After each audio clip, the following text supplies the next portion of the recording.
معزز سامعین کرام، ناظرین، آج ہمارے ساتھ موجود ہے مولانا آزاد اوپن یونیورسٹی کے ڈین پروفیسر ڈاکٹر محمود صدیقی صاحب۔ میں صدیقی صاحب سے یہاں پر یہ جاننا چاہوں گا سر، السلام علیکم۔ وعلیکم السلام۔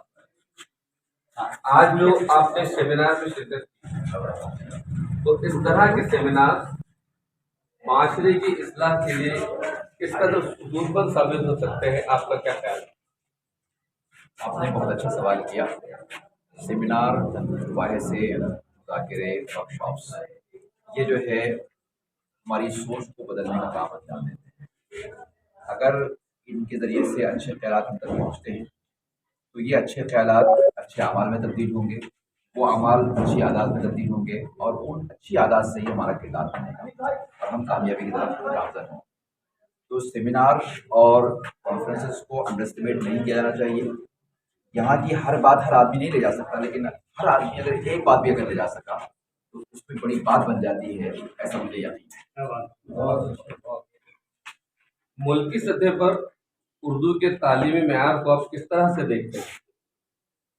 میں یہ تو نہیں کہہ سکتا ہوں کہ تعلیمی معیار بہت اطمینان بخش ہے، بہت ساری کمیاں ہو سکتی ہے، لیکن اگر ایک عزم پیدا ہو جائے تو ان کمیوں کو بہت جلد دور کر کے ہم اردو تدریس کو نہ صرف اردودہ طبقے تک بلکہ غیر اردودہ طبقے تک بھی پہنچا سکتے ہیں۔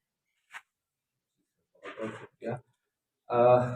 طلباء اور اساتذہ کے لیے آپ کیا میسج دینا چاہیں گے؟ طلباء اور اساتذہ تک میں یہ میسج ضرور دینا چاہوں گا کہ کسی بھی طرح سے حالات کی وجہ سے مایوسی کا شکار نہ ہوں، اپنے اندر خود اعتمادی پیدا کریں، اس عزم کے ساتھ آپ اٹھیں کہ آپ کے پاس محبت کا، امن کا اور انسانیت کا ایک پیغام ہے۔ اس پیغام کو سب لوگوں تک پہنچانے آپ کی ذمہ داری ہے۔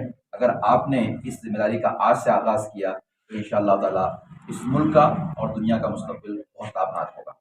الحمدللہ۔ بہت بہت شکریہ۔ ناظرین، یہ تھے ڈاکٹر محمود صدیقی صاحب، جنہوں نے آج قومی کونسل برائے فروغ اردو زبان اور Urdu social and educational academy کے زیر اہتمام جو منعقدہ تعلیمی سیمینار اس کی صدارت فرمائی۔ بہت بہت شکریہ۔